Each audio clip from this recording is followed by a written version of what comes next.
Harga 6.000 seluruh. Kualitasnya emang nggak salah-salah bagus. Tapi kalau kita udah main bekatul sampai harganya 6.000, Catbian mikirnya gini. Iya, kalau Catbian masih tergolong hemat karena pakannya nggak pakai pur ya. Main sayuran sama bekatul. Yang beli hanya bekatul tok. Nah, kalau sedulur Catbian yang baru belajar ngeracik pakan alternatif yang belum mahir lah, baru terjun, yang masih bingung, yang takut ayamnya nanti sakit enggak, gemuk enggak, nah itu otomatis beli pur, beli jagung giling, polar, dan kawan-kawan. Nah, kalau bekatul harganya 6.000, yang lain otomatis naik juga. Monggo silakan dicek notanya, kalkulasikan selama 1 minggu 1 bulan. Apa enggak jebol kantong seluruh.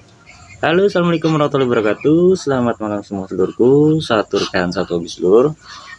Mas Catbian udah lama nggak upload? Iya, Catbian udah lama nggak upload nih. Ini baru mau mulai upload lagi karena memang menurut Catbian penting nih, harus dibahas nih. Catbian udah harus ngeluarin ibaratnya itu solusi lah, karena memang ngerasa Catbian sendiri agak menurut Catbian tuh udah bakalnya ini nggak bakal turun lagi. Ngomongin apa sih mas? Ya apalagi kalau bukan pakan loh ya. Udut Catbian ntar lor.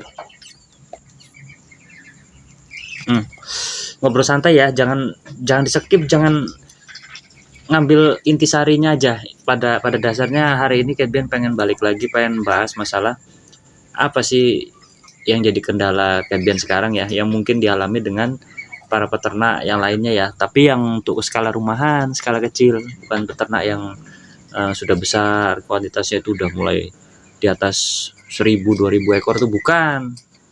Catbian yang masih partai-partai kecil aja lah ya, tapi ada siklus, tetap ada keuntungan ya. Itu karena apa? Karena pakannya Catbian full alternatif, nggak ada pur sama sekali. Belas sampai detik ini nggak pakai pur tuh ya. Oh, nanti mau Catbian kasih makan, cuman ini Catbian lagi ngerasa kayaknya ini bakalnya mau naik lagi nih, karena memang Catbian udah ngecak dari musim panen. Nah, kalau udah ngomong panen berarti udah mulai nyambung sedikit-sedikit ya. Dari musim panen padi itu yang namanya bekatul, yang seharusnya harganya turun karena memang banjir pesanan ya. Banjir pesanan penggilingan maksudnya, bukan pesanan pembelian. Penggilingan padi kan ramai sih karena namanya musim panen raya. Itu otomatis yang namanya bekatul, dedak, kasar itu pasti melimpah. Nah, secara otomatis tahun-tahun sebelumnya itu pasti turun. Bahkan Catbian masih nemuin zamannya dedak harga 3.000 dan 3.500. Itu udah bagus loh. Udah bagus sekali kualitasnya. Tapi sekarang ya sedulur semua mungkin udah ngecek sendirilah ya di daerah masing-masing ya. Catbian di Bandar Lampung seluruh. Harga 3.500 tuh udah tinggal cerita, legenda itu. Mati lagi apinya seluruh. Bener kan yang Catbian ada di video uploadan Catbian yang bulan berapa itu udah. Catbian bakal kasih solusi tentang pengganti dedak ya, pakan alternatif yang biasa kita pakai kan rata-rata peternak pasti pakai dedak atau bekatul lah. Nah, ini Catbian mau bahas, jangan kemana-mana, simak terus ya pembahasannya ya, jangan sampai ibaratnya nanti gagal paham nanti ujung-ujungnya gagal semuanya. Yaudah, Catbian mau racik dulu pakan yang biasa Catbian buat. Ini mau kasih makan ayam seluruh malam-malam karena memang baru sempet ya. Yuk kita lihat dulu. Harga 6.000 seluruh. Kualitasnya emang nggak salah-salah bagus. Tapi kalau kita udah main bekatul sampai harganya 6.000, Catbian mikirnya gini. Iya, kalau Catbian masih tergolong hemat karena pakannya nggak pakai pur ya. Main sayuran sama bekatul. Yang beli hanya bekatul tok. Nah, kalau sedulur Catbian yang baru belajar ngeracik pakan alternatif yang belum mahir lah, baru terjun, yang masih bingung, yang takut ayamnya nanti sakit enggak, gemuk enggak, nah itu otomatis beli pur, beli jagung giling, polar, dan kawan-kawan. Nah, kalau bekatul harganya 6.000, yang lain otomatis naik juga. Monggo silakan dicek notanya, kalkulasikan selama 1 minggu 1 bulan. Apa enggak jebol kantong seluruh ya. Nah, yang namanya hobi udah nggak hitung-hitungan lagi yang namanya harga pakan. nggak hitung-hitungan lagi yang namanya tenaga per hari, per minggu, per bulan. Itu semua ada kalkulasinya, Seluruh. Ini Kate Ben bantu menjelaskan dan merangkan ya. Kalau cuma sekedar hobi, monggo. Mau pakai pur, mau pakai apa, terserah. Tapi kalau hitungannya bisnis, ternak rumahan skala kecil, jebol kantong, Seluruh. Yakin Kate Ben. Kate Ben udah ngalamin soalnya. Ya, dah. Lihat dulu. Benar, rame. Yuk.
Dah sold out. Nah, modalnya berapa ini tadi? 12.000 ya, 12.000. Kalau hitung bokatulnya doang 12.000, tapi kalau mau dihitung bensin ya nggak ada setengah gelas sih bensin ngambil ikan. Operasional tenaga hitunglah 5.000 paling mahal. Cuma ngasih makan ayam sendiri kok. Ya, tetap ada hitungannya ya biar 5.000. Tuh. Nah, jadi di kesempatan malam hari ini udah Kate Ben kasih makan semua ya. Ini Kate Ben pengen memberikan solusi tentang bahan pengganti bekatul ya. Ada dua, kita pakai singkong atau ampas tahu ya. Ya lebih jelas harganya selisih dikit sih. Singkong berapa per kilo, ampas tahu per kilo juga berapa, nggak terlalu jauh selisihnya ya. Tinggal pakai salah satu aja. Kalau mau dua-duanya dipakai ya totalnya sama aja nanti. Biarpun lebih murah, taruhlah ampas tahu 2.200 atau 2.000, tergantung daerah masing-masing. Singkong kalau mau beli langsung ke pengepul ya mungkin sekitar 2.000 atau berapa lah ya, kita cek nanti di TKP langsung. Taruhlah 4.000, pukul mahal 5.000, sama aja bohong, mending beli dedak ya toh. Nah, jadi pakai salah satu aja kalau enggak, apa ampas tahu atau singkong gitu ya. Yang jelas untuk bahan campuran dibaikan dan bisa menyerap gitu ya. Nah, untuk cara pengolahannya nanti Kate Ben praktekkan, cuman Kate Ben kasih gambaran pakai dari dua jenis bahan itu salah satunya. Kalau mau pakai dua-duanya ya sama aja, nanti beli dedek aja paling selisih 1.000, dedek 6.000. Kalau mau pakai bahan itu dua-duanya per kilo misalnya 2.000, 2.000, 4.000. Ayo, selisih 2.000 ya mending beli dedek. Nah, jadi pilih salah satu ya. Kalau mau pakai ampas tahu monggo, mau pakai singkong juga silakan ya. Ini solusi loh ya. Jadi yang merasa agak harga dedek makin naik dan gak mau turun, udah siap-siap aja. Dua bahan itu bisa dijadikan andalan seluruh. Ampas tahu nggak ada mas, singkong kebangetan seluruh. Di daerah mana sih yang singkong nggak ada? Singkong yang sulit singkong, pengen tahu Kevin, jarang loh kayaknya. Kita susah gitu nyari singkong tuh jarang. Asal mau ke pasar tuh insya Allah ada ya. Yang namanya singkong paling gampang, kalau ampas tahu mungkin jarangnya karena memang pabrik tahunya atau pengolah itu produksi tahu tempenya memang nggak ada atau jauh dari rumahnya, misalnya ya di daerah tertentu ini misalnya, ya udah singkong yang dimainkan. Tapi kalau melimpah dekat sekali dengan pabrik tahu atau tempe, pakai ampas tahu bisa ya. Silahkan tinggal pilih salah satunya. Yaudah, Catben akhiri ya. Besok di video selanjutnya Catben langsung olahkan, karena memang udah Catben pesen 2 ya. Catben mau pilih salah satu dulu untuk bahan referensi ya. Ampas tahu seperti apa, limbah apa singkong seperti apa, cara pengolahannya ya. Kita langsung ke prakteknya nanti, karena ini udah mau masuk bulan puasa seluruh. Catben udah nggak mau pakai dedek lagi, total blast nggak mau pakai dedek lagi. Jadi udah nggak mau tahu lagi mau dedek itu nanti naik jadi 7.000, 8.000, 9.000, bahkan mau 12.000. Catben udah nggak mau tahu lagi. Yang penting kita udah siap, ada solusi sendiri gitu ya. Jadi kita udah ada solusi sendiri. Sudah, Catben akhiri. Ingat ya pesan Catben ya, seluruhnya ini Catben balik lagi karena memang ada kendala di Bekatul kayaknya bakalnya mau naik lagi. Udah jelas ini bakal jadi tekanan problem ini buat peternak pemula ya, khususnya yang untuk peternak pemula yang baru belajar pakan alternatif dan belum bisa menguasai pakan fermentasi. Nah, nanti kita nyambungnya ke situ ya. Nanti Catben buatin videonya supaya bisa dan lebih menghemat biaya gitu ya. Pasti cuan kok cuan. Ya udah, Catben akhiri. Ingat pesan Catben seluruh, tetap semangat jalani aktivitasnya, jangan mudah putus asa. Assalamualaikum warahmatullahi wabarakatuh. Salam satu habis seluruh. Mantap tuh, pohon singkong sampai begitu seluruh. Oh. Udah.